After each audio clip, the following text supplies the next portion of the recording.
Since February 2018, the crack team consisting of an old hipster, a rookie, and Tyrod Taylor's biggest fan record from a secret location in the heart of Scotland.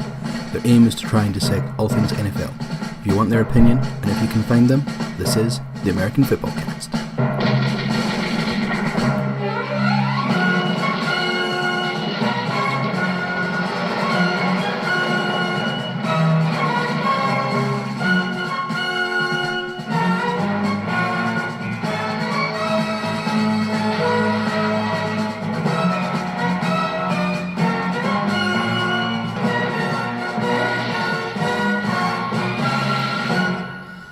Hello and welcome to the 26th episode of the American Fitbaw Cast. I'm your host, Andrew, this week, and joining me as ever, first off, we've got the co-host of the Fair City Podcast Network, it's Steve, and also a man whose pure football website lands more hits than Kareem-What-A-Hunt, it's Gav.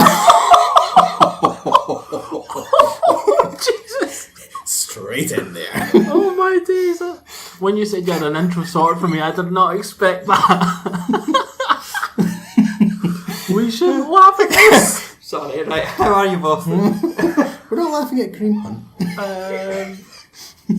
Oh my god. Gav is rendered speechless. I literally do not know what to say. Outstanding. Wow. Good So introduction. this is the non-swearing episode, but that doesn't rule out any really controversial. That wasn't that controversial. I mean, did you see the video? Well, no. Well, let's get straight into it. Okay. So last week we talked about Reuben Foster and him getting cut by the Niners and signed by the Redskins. Kareem-Hunt, It's not been signed by the Redskins yet. star running back of the Kansas City Chiefs. Video surfaced late last week of him. Well, yeah, in a Cleveland hotel, punching and kicking a lady. Or pushing. Yeah, it wasn't so pushing much. then someone kicking. into a girl that knocked her over, And then but giving then her a running kick. over and giving her a wee jaw. So you want to know, so again, I'm not condoning it. But let's just make that completely clear. Mm-hmm. But people saying it was a kick, it was like, so if you're trying to shoo away a cat, it was the same motion. The description doesn't match the video. Yes. That's the only one thing. Now, there was real interesting debate in our chat about it because Kev quite rightly, and I'm with him, says that there should be a zero tolerance. Oh, yeah, absolutely. And I'm with him on that. However, there was a bit of a counter-argument going like, I watched that video, that's not what I thought it was going to be. Yeah. I think they were expecting him to be like the Ray Rice video, which was just bang it over. Yeah. I mean, that's a different level. Now, there is a scale, but it doesn't matter where it falls on the scale. Yeah, it's still on the scale. Sorry, don't do it. You shouldn't do it. So the Chiefs, who were aware of the initial incident and had interviewed Kareem-Hunt about the incident in the off-season, said that they had been lied to during those investigations, and so straight away Kareem-Hunt was onto Within an hour? Within an hour of the video surfacing, he was gone. He was out. So I think the positive that I can take it from a Chiefs point of view is that shows that, so they obviously believe that they had dealt with the situation internally, which credit to them. But the fact that they believed that they were told a completely different story, to then make the decision, regardless of who it was, to then cut him, I think that shows a lot of balls. Definitely. So, particularly where they are in their season. Yeah. So they are a legitimate contender. Yeah. For the Super Bowl. Yeah, for all of it. And Kareem-Hunt was a huge part of that offense. Yep. So from a purely football perspective, it's a huge decision, and you've got to admire them for making that decision. Since that video has come out, it has then come out, there's been a further 2 incidents that the NFL are investigating. Apparently one with him punching a guy in a parking lot, and then there was an incident in a nightclub the night after the night of the playoff loss last year, where he apparently broke a guy's ribs as well. I just don't... So he's clearly just... Troubled. Yeah, I think that's the sensible. I was going to go with thug. Call spade a spade. I mean, you see the video. I mean, clearly the people actually that he was with were trying to make that diffuse. They were trying to make that as good as possible for him. But he was intent on just ruining his career, clearly. Is it maybe just someone that can't handle their alcohol if it's all happened? And I'm not saying it's okay, but so 2 incidents that happen after nights out, or 3 incidents after. So again, it's not making it all right, but it's just the common factor in each occasion. So so it's almost like a good drunk, bad drunk situation. Yeah, so yeah. Like, I get drunk, but I just laugh and giggle and fall all over the place, and everyone thinks it's hilarious. Yeah. I haven't done it in a few years, but that's what I used to be like in my youth. Yeah. I'm not like a thuggish, but you knew people you'd go out with, and they'd be fighting on a Saturday night. Yeah. You'd just be like, you're going to end up starting a fight again. Yeah. Again, none of it's condoning it. It's just trying to understand it. That's the only sort of common factor that comes out. But I think that the biggest thing for me is just, I think the way the Chiefs have handled it have been, from an organisation perspective, they couldn't have done any better. They've tried to deal with it internally. They've tried to, why would they come out and say this has all happened? Nobody would do that. It's not something for the public to know. Apparently, both them and the NFL have tried on repeat occasions to get the footage, and the hotel wouldn't release it to them, because the story goes, and it's probably true, that under probably some kind of data protection law, they're only allowed to release it to the authorities, not to a third-party organisation. So that story makes sense. I understand why, but they asked for it on several occasions, never got a seen sight of it. Yeah, so journalists got a hold of it, it made the public domain, and they've taken the appropriate action. Yes, as soon as it was out there. Yep. Will Kareem Hunt play in the NFL again? I'm going to say yes. I'm going to say yes as well. But do you think it's only because of his age? Because he's, 23? Rice was about 27, 28? There's a reasonable chance he misses the entire next season and then comes back. Various suspensions. And then comes back in the 2020 Well, what is season. it? If you go on the exempt list, is it 6 games minimum? So, because it's domestic violence, the rule in games. that is, or classed under domestic violence, is minimum 6 games. Yep. I think he'll play again. I think someone will take a chance on him. I don't think it'll be... Interestingly, and rightly I will say, no team has picked him up on waivers right now, a la the Reuben Foster thing. Now, the difference between the Kareem Hunt and the Reuben Foster situation is, albeit both are bad, one has footage and therefore is public. The other one is alleged and not proven. Yeah.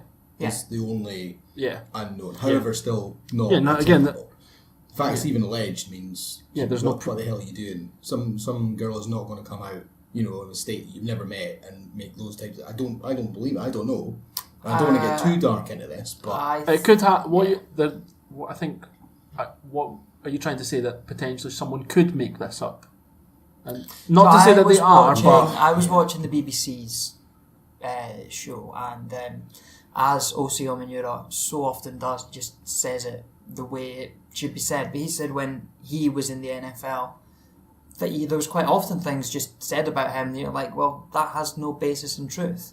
And I think when you are in that public position, you are sort of there to be shot at. Mm-hmm. There are people in the world that will just make awful things up, just for their own publicity. The difference with the Reuben Foster thing is there's been too many different allegations of this on a repeat basis. He has definitely done this somehow in some form. Just hasn't been visible or proven yet. Right, enough about that. Let's talk football. So there was some surprise results over the weekend there. The Cardinals beat the Packers, and I don't know how I feel about that.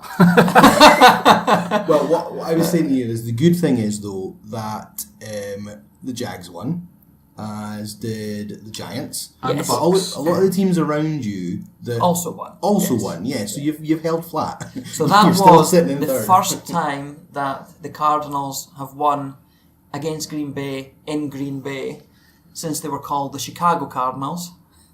It was in 1949, the last time that they won in Green Bay. That's good. How do you get to Arizona from Chicago? That's like the other side of America, isn't it? So they went Chicago, and then in 1960 or 59 they moved to St. Louis, and then in the 80s moved to Tempe, Arizona, which is where the training facilities still are.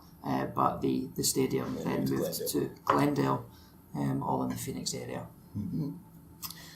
So yeah, mixed emotions for you then. Eh?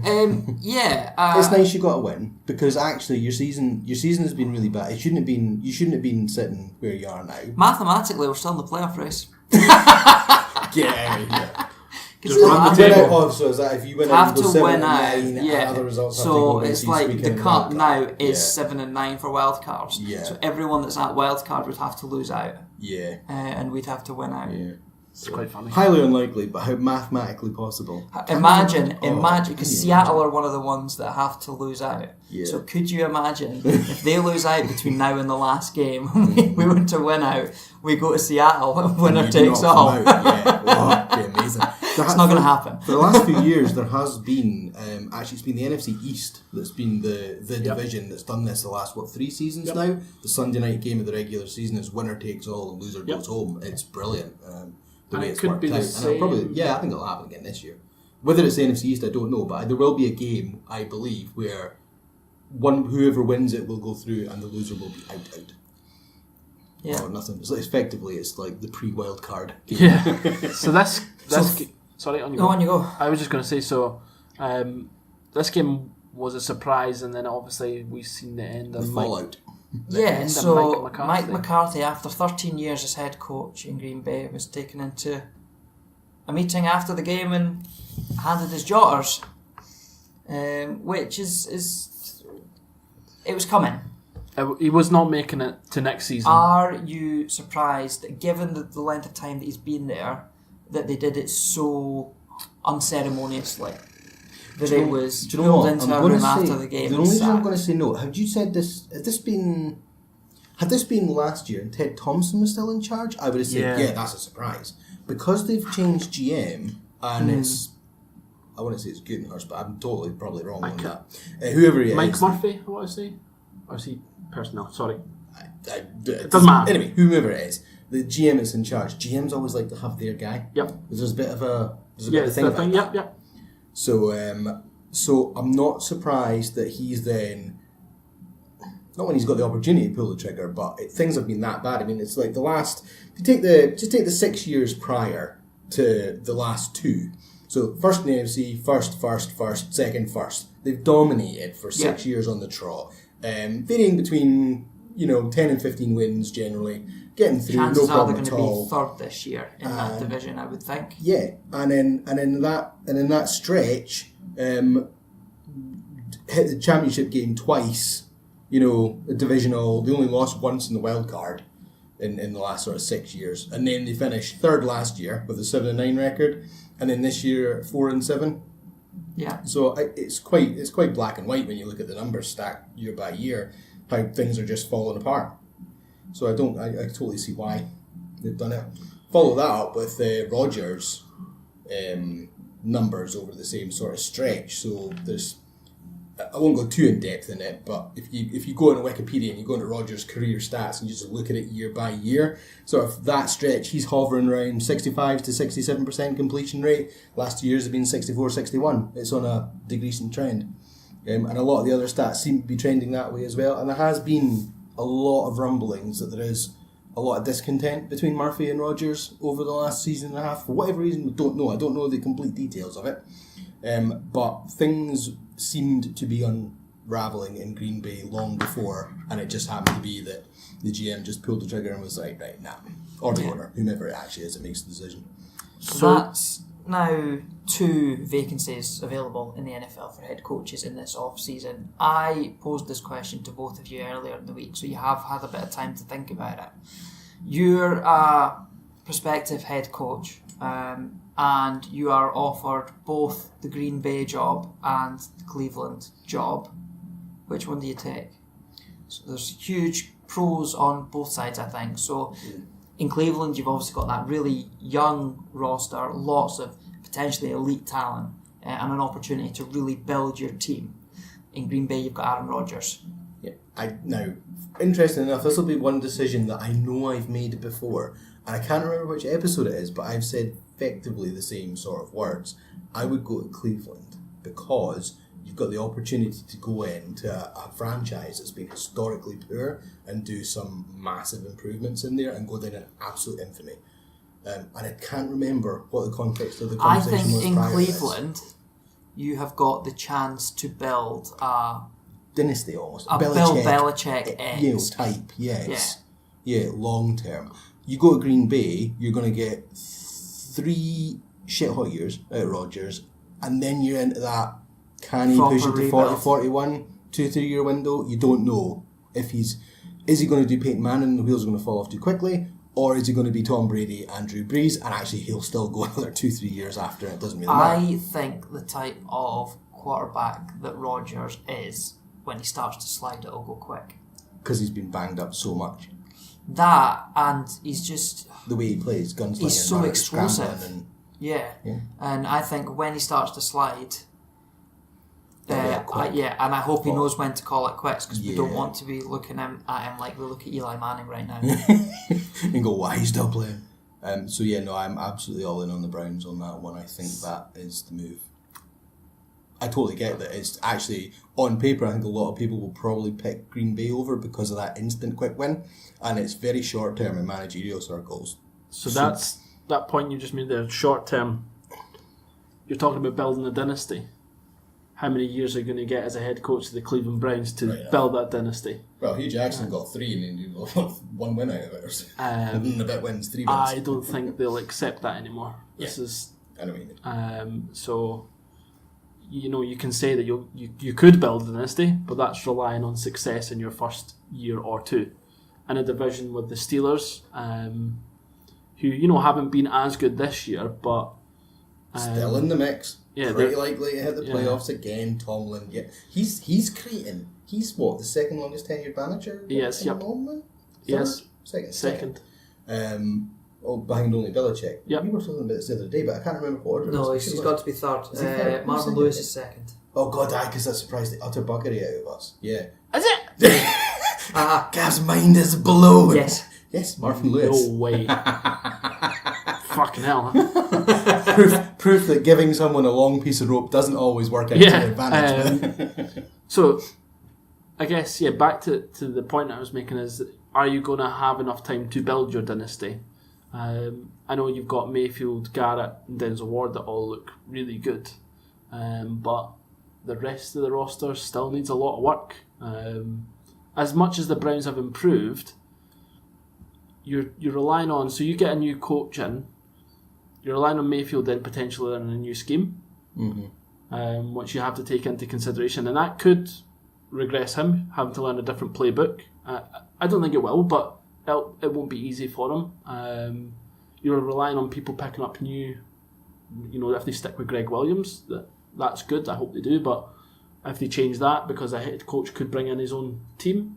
Change of scheme isn't always the end of the world, though. Look at Jared Goff and what Sean McVay did with him. It was kind of, it's not always the end of the world, but I get what you mean. Yeah, it could step Mayfield back a little bit before. And I think also look at Green Bay. I think,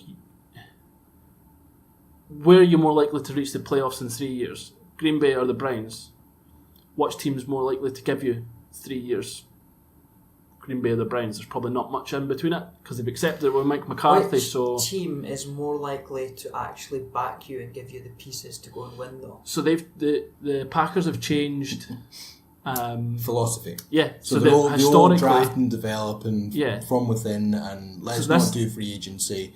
New GM has come in and totally changed that. This is their first year where they've broken away from their old way of working. So I think you'd have to give that a bit of time. And actually, you can almost make an argument as to why they haven't done that, because Jimmy Graham's been alright, but not great signing. Mohamed Wilkerson's been a disaster for them so far, based on the money they've given him. Yeah. But so you can see why they used to avoid that. Yeah. Maybe it's where they play and the weather they play in when it gets to the end of the season. They need the right type of player. It's totally. There's a couple of places like them and up in Buffalo where you can't just put anybody in that team. Absolutely. It's bizarre. Yeah. I think I get the point that you're making, but you're also relying on your signings working out as well. So it's just as much of a risk. It's the same with any player, though. You can pick someone up in the draft and it could be a hit or a miss. But I know that if the chips are down, I would rather have Aaron Rodgers all day long. That's what's going to get you to a Super Bowl, or not. He's won it before. He knows what he needs.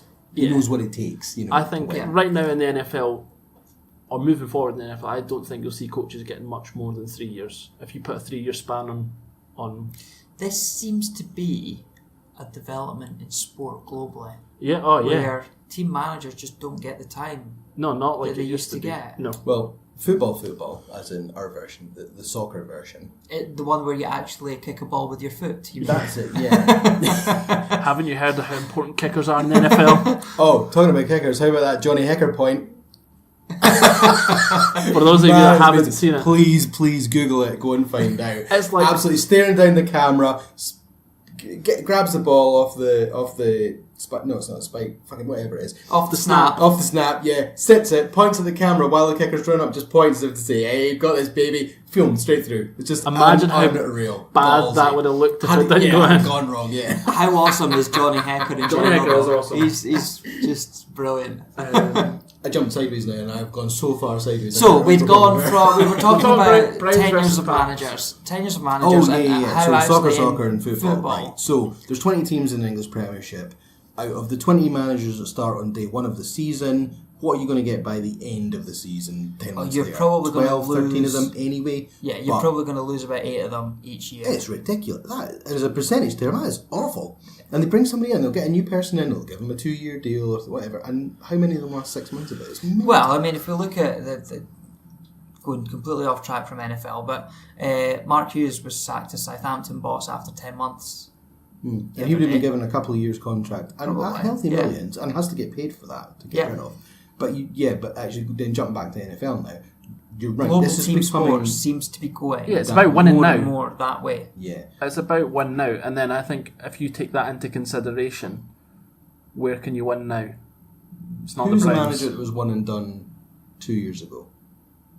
There was one manager. You only got one season, One head and coach, it absolutely, I couldn't believe it when I seen. It doesn't matter who it is, but anyway.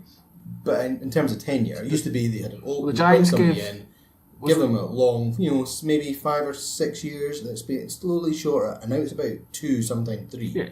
Seems to 3's be long the now. average. Yeah, three's you've had your innings. That's you. What have you done for me lately? Yeah, and on that premise, that's why I would pick the Packers. I was just looking at the Green Bay roster then. One thing I didn't realise, which Jake Ryan, Nick Perry, and Mohamed Wilkerson are all on IR, and that's their defensive.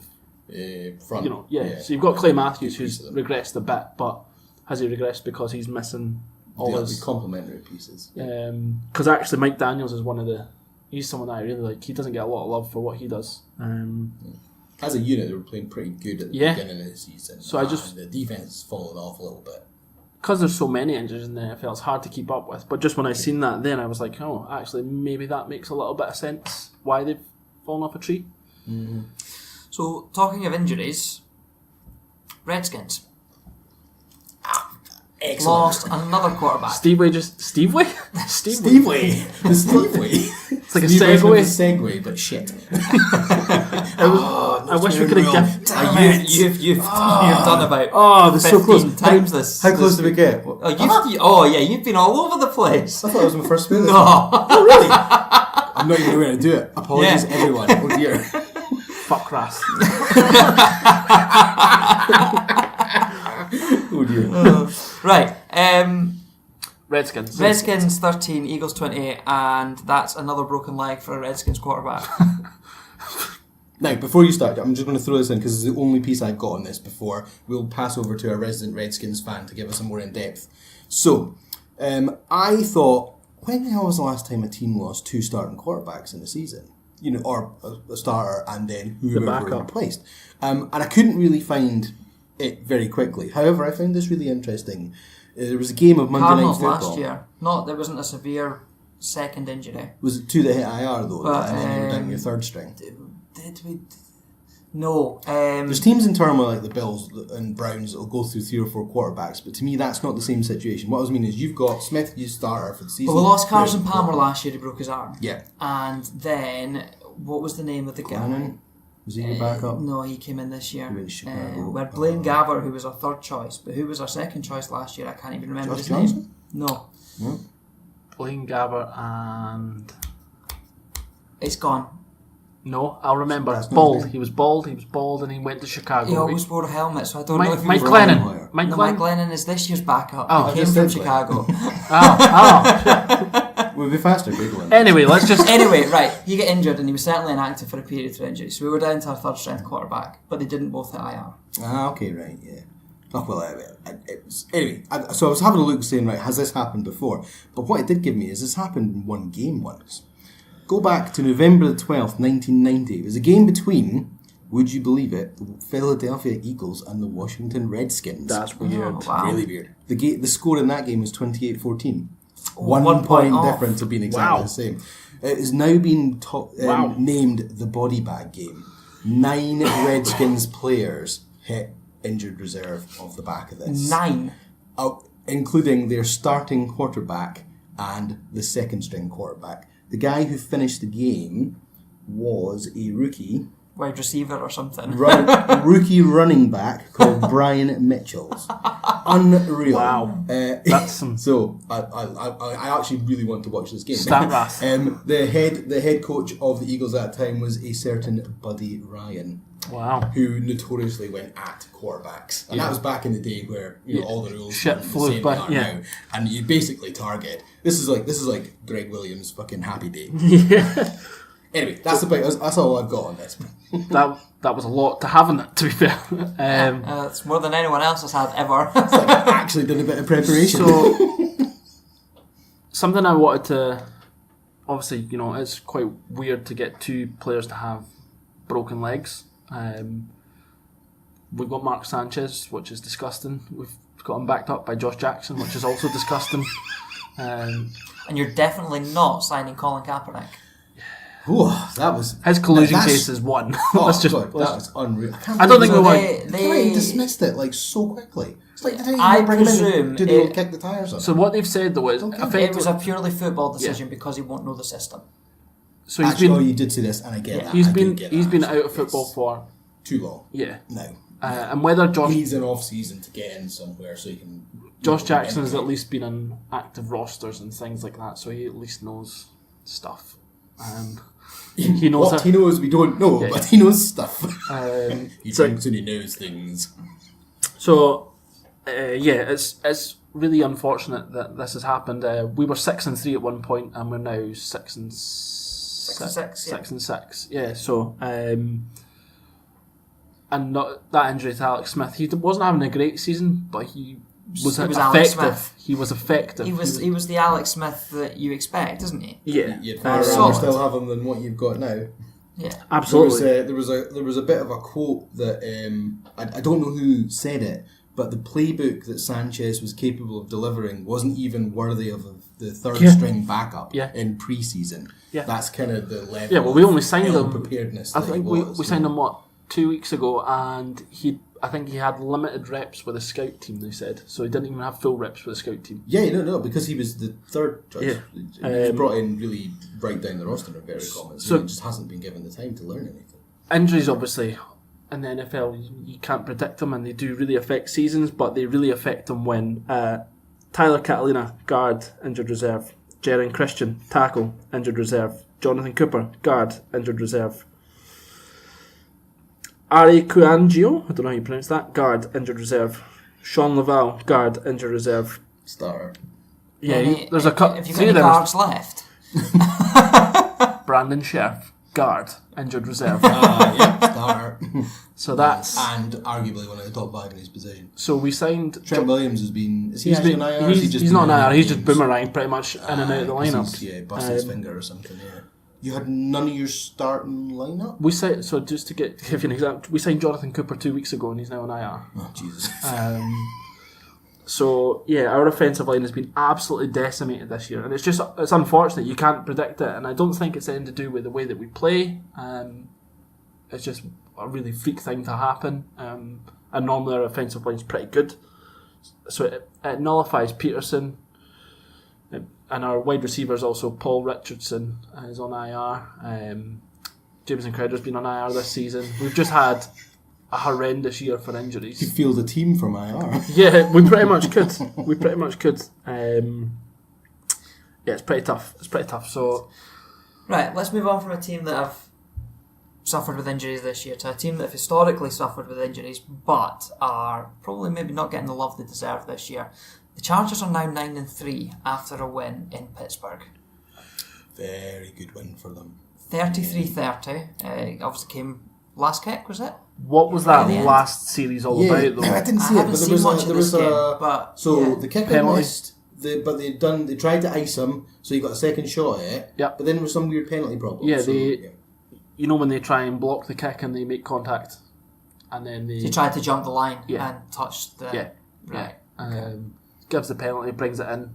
And what I think is a 10-yard penalty you get for that? I think it's 5, because I don't think it's an automatic first down. Okay, so... Could be though. I can't remember off the top of my head, but yeah, so 5 yards is huge for a kicker. Yeah. You know? So it was just silly play by the Steelers, really. They didn't have to do it. And I know they could have lost that game anyway, but just I don't know why you would risk that. But in terms of your comment of the Chargers not getting the love, I think you're absolutely spot on, and they've just got Joey Bosa back into what this Tell is. you who is getting the love though, Phil Rivers' wife, 9th child. Child for every win. Oh dear. He's going to have his own football team. What a household. I mean, it's a good job he's in a well-paid job, because, what's the average college tuition in America? $200,000? So this is the 9th kid. He's now on the hook for just a shade under $2 million, just to get his kid through college. So, I mean, he has it. It's fine.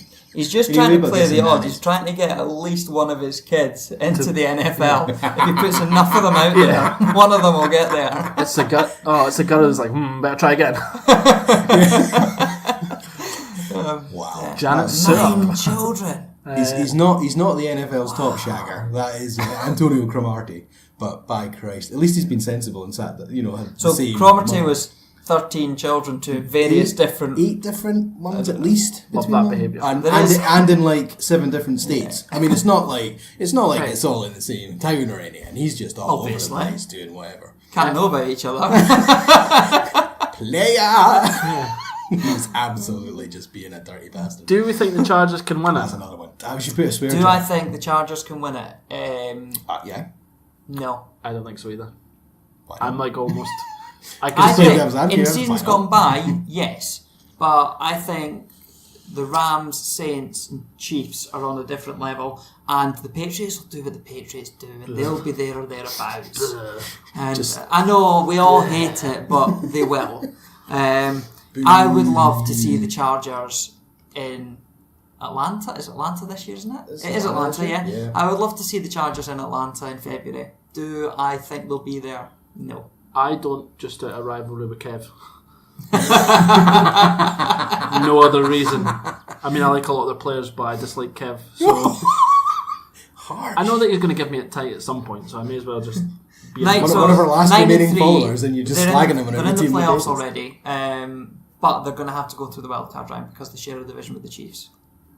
Yeah, however, they're not going. What's the head-to-head on that? Does anyone know? Chiefs won the first game, and the second one hasn't happened, so they could split. So, 2 games left. There's only 1 game. Do you know what? It's sneaky, but you never know. There could be a real, just mad shift in the last 4 weeks. Chiefs have got the Ravens and what do they call them? The Jaguars there. The Jaguars. The Chiefs did only beat the Raiders by 7 points this week. The Chargers have got the Bengals, who are decimated. The Chiefs were quite a lot ahead in that game, if I remember right. They were actually. It was 17-7 in the fourth quarter in favour of the Raiders, so there was a 10-point comeback. So yeah, I think a lot of it was in garbage time, but still. So I think both teams probably win again this weekend. And then when do they face each other? It might be a showdown. It might be in the last week. Oh no, because it goes to week 15. It goes to 17, not 16. Let me check. You're thinking fantasy. Yeah, no, I'm thinking fantasy. It's next. So it's week 15. Chargers, Chiefs. Right. Chargers at Chiefs. Oh, that's going to be juicy as any. I think that's right. Because if we both win this week, and then you go into that where it either confirms the division or it the Sky won't show it. They'll put the Patriots on instead. Yeah, Patriots. No, it's on. It's the late game. Oh no, wait! It's the Thursday game. It's the Thursday game. Oh, nice. No, Sky will show it then. And guess who's off next week? You're like, I'm taking Friday off. Staying up for that bad boy. Yeah. That'll be good. Chargers can't win it though. Surprise results this week. There was loads. Spoken about one already. I expected that the Colts would go into Jacksonville. Luck would score another 3 touchdowns and they'd walk out again with another win. Yep. And they put 0 points on the board. I thought this game was like frozen in the first quarter or something like that because it was 6-0 forever. What do you mean the first quarter? Frozen from like 60 years ago when 6-0 was a normal score. Not what the modern game is. I know. Awful. So there was no points in the first quarter. There was 3-0 at half time, no points in the third quarter, and another field goal in the fourth quarter. Have any of you seen the total dick move by Jalen Ramsey when he goes to help Andrew Luck up and then like pulls his hand away? Oh no! What a guy! It's so funny. Like he looks so sincere. Like he's just got hit down. He puts his hand down and he just. Jalen Ramsey is such a troll, isn't he? I bet he was trash talking something chronic. Just a total wind-up merchant. Because the fact they held because a lot of people were saying actually the one good thing about this is it was the same story as last year. It was the Jags defense just totally took control of the game, and hence why the Colts never scored anything. But it was their offense was so awful. Actually, that's probably the wrong way to say it. The Colts defense is sneaky good. It's been so much more improved than it has been in previous years. So yeah. Is it enough for Doug Marrone to still be in a job next season? Nah. Do you think he's gone regardless? They are 4-8. So if they win out, they could be 7-8. Yeah. Would you keep him at that? No. 7-8. 8-8. Sorry, 8-8. I keep thinking 7-8 in a 16 game season. There's gonna be one game he gets abandoned. Is never allowed to hit the records at all. Yeah. Sorry. But yes, no, it could end up 8-8, which he would stay. I think if he's get 8-8. You think, but it's 8-8, but all your wins are in garbage time. Yeah, doesn't matter how you get there. Yeah, well, yeah. Well, but it does though. Does it? I don't know. Well, they're out of contention. His. Well, they're out of contention because of the Texans. But his remit. Is that my division? Yeah. I feel like I've forgotten everything about the NFL. Yeah. But his remit would have been playoffs. And a deep run into the playoffs this year. Oh, yeah. I'm just playing devil's advocate. I do think he'll be gone as well. To be out of contention by... Well, let's be honest, they were out of contention by about week 10. Yeah. That shouldn't be... Nah, he's got to go. Yeah, he's gone. I don't know. I think... I want to believe it's still the way it used to be, and people get... It's funny enough, we're talking about it at the beginning of the episode, about tenure and whatnot. I want to think they'll give him one more Tom chance. Coughlin is he GM? No, he's not GM there. He's kind of weird, like one of these head of player personnel. An office job. They've given him an office job. And he's got a bit of power and he can flex some muscle. But there was somebody came out and said that they reckon Tom Coughlin's still got the ability to be a head coach. As in, okay, let's put Marrone out. Coughlin can come down and I could see it happening maybe a year. It would be really rubbish, though. Did we talk about it last week about them being disciplinarians, and did we think that was that was last week's episode? Yes, yeah. I had deja vu whether this was like on an episode or just in the office. I think the Jags will sack Doug Marrone, which leads us on to another team that won, which is probably not going to have the same head coach. The Bucks beat the Panthers. They did. Cam Newton got 4 interceptions, a joint career high. 4 interceptions. Poor. Jameis Winston played actually all right. Didn't have a pick. I mean, that's good for him. That is good for him. But Dirk Cotter, do you think he is gone? Or Dirk Cotter? Well, I called it early in the season. I thought he'd be one of the first coaches to go. I thought it'd be done by game 8, game 9. I think he's gone. I still think he might be gone, but it's so the old 5-7 at the now? moment. So 5-7. They went on that crazy win at the start, though, didn't they? It was like 3 wins in a row at the start of the season. With Wasn't it 2? They won the first 2 and by crazy numbers, and then it kind of slowly fell apart. The week 3 was when Fitzmagic had a poor quarter, basically. Yeah. Week 4, Winston was back, and Fitzmagic was immediately dropped, and the wheels fell off. Yeah, and they toed and froed and they haven't got a clue. I think that's the thing that's going to cost Dirk Cotter is the quarterback problem that he's mismanaged. Just call it out. I still think Winston's good. I still think that if you get the right person in there, you can fix him. I don't think he's a Blake Bortles where he's done. Mm-hmm. I think there's enough fixable. Yeah. I know he like when we did a Jameis Winston scale. Where I put him roundly in the middle of the league. No, I think not even close. I think he could get to That's the his middle of the ceiling. league. Yeah, that's his ceiling. That's absolutely nailed on. But right now, he needs a lot of work, and he needs the right people around about him. And that ain't Dakota. So we all decided on Sunday that the format of this episode was going to be, we were all going to watch the Cleveland Browns against the Houston Texans, and we were going to do an in-depth review. And that game was so poor that we've not bothered. Yeah, I kind of switched off and really watched my phone for most of it and played around on social sites and stuff for the last quarter. When it was just like Yeah, I watched snooze fest. pretty much the same. I watched the first 3 quarters. It got to the 4th, and I was so bored that I just put Red Zone on. And That's thought, what right, okay, I'll go I watch done Red it Zone just instead. after half time. That's when I switched to Red Zone. I was like, this Because the game was done crap. by then. Yeah, I was ashamed. It a bit of regression from Baker Mayfield, considering how good he had been in the previous couple of weeks, and the fact that they had that immense stat that he'd only been hit twice in the whole of November. And I was thinking, this is going to be quite a juicy game here. And just one-way traffic, basically. What just didn't understand me throughout that whole game, and I think I can't remember if I put it in the chat or whether it was just to you, Andrew, why the Browns' scheme in that game played to the Texans' strengths. So their offensive scheme was running the ball into J.J. Watt, Clowney, Merciless. They kept doing it, and on their first downs they were getting nothing.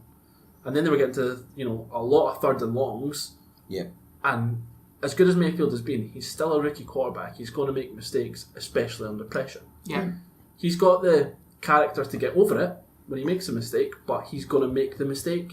Secondary were just having a field day with him. They had 3 picks by halftime. Yeah. What about, however, actually, Andrew, you called it out when Andre Caldwell went for that 70-odd yard bomb and it got pulled back? Antonio Callaway. Or did he drop it? Yes. That's twice I've done that on fucking bloody Bengals player from about 8 years ago or something. Antonio Callaway, yeah.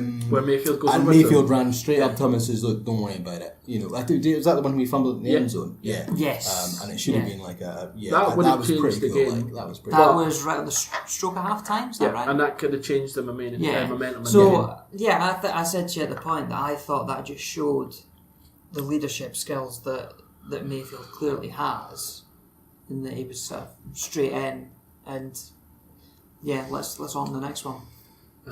But it was such a disappointment from what I was 23-0 expecting. at half time it was to the Texans. Yeah, they wrapped the game up. Their plan, just running the ball, they realised within about the first 3 or 4 plays that they were going to have a field day with the Browns. He's saying 2 minutes. Jesus. I'm not saying... You know, what are you alright. saying, Jeff Betts this week? Oh, no. Yeah. No. All right, okay. Not like that. That section's dead. No, so the Texans' game plan, whether it was deliberate, but they realised very quickly they were getting chunk plays on runs. Both Lamar Miller and Alfred Blue were getting 8, 9, 10 yard runs, easy peasy. But the Browns were playing soft and they were holding back. They weren't bringing anybody up. And that's weird. Which not what you would associate helped them with run up the Greg score Williams, so quickly in the beginning of the game, which effectively meant it was over. It was the weirdest thing to see. It just felt like everything the Browns done was the opposite of what should be done. Yeah. Play aggressive, try and hit Deshaun Watson, not Bounty Gate style, but try and rough him up. Well, I mean, Deshaun Watson is a quarterback who puts himself there to be hit. And He's still the most sacked quarterback this season, I and think. you've got Myles Garrett. And then he does stupid stuff on the run as well, where he'll just... Yeah, he'll dive He forward. doesn't and slide. Yeah, somebody needs to have a word with him. And the run stuff just kills me. But Mayfield threw for 397 yards. In the end, which that surprised me when I seen the number at the end, because I'd effectively given up and I wasn't watching it live. I wasn't seeing him racking up this yardage at the end. I was like, how many yards? Fun stat to end on. Nick Mullins threw for over 400 yards against the Seahawks. That's pretty good. So That's good. Seahawks defense is really good this season. It was all in garbage time though. Nah, that was it. it wasn't all, but a lot. The one majority of it was. The Seahawks were way ahead. Game script obviously means it's going to happen, Yes. but He's still done it. He did. You It was 20-3 at half time, 27-10 at the end of the third quarter, and even at the end, the Seahawks outscored the Niners by 16-6 in the fourth quarter. 414 yards with only 1 pick against the Seahawks. take it. At Seattle. And 2 touchdowns. Yeah, it's I solid think it's a numbers. really decent game. Yeah. So that means that the Niners next year will have Garoppolo, Mullins, and CJ Beathard. I just wonder if Mullins keeps playing well, if someone will maybe throw a cheeky draft pick for him. What do you think it would take for him? Like a 5th rounder? 5th. 4th would, I think, they'd bite their hand off if they got a 5th and maybe like a...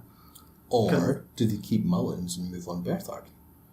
I don't think they would get as much for Beathard. I don't think so. I don't think he's been okay. There's a higher ceiling with Mullins. Yeah, so I think... So is that why you keep him, though, is what I'm thinking? Why would you keep him when you can Jimmy cash G. in for him? Because Jimmy G's your guy for the next decade. If it works out.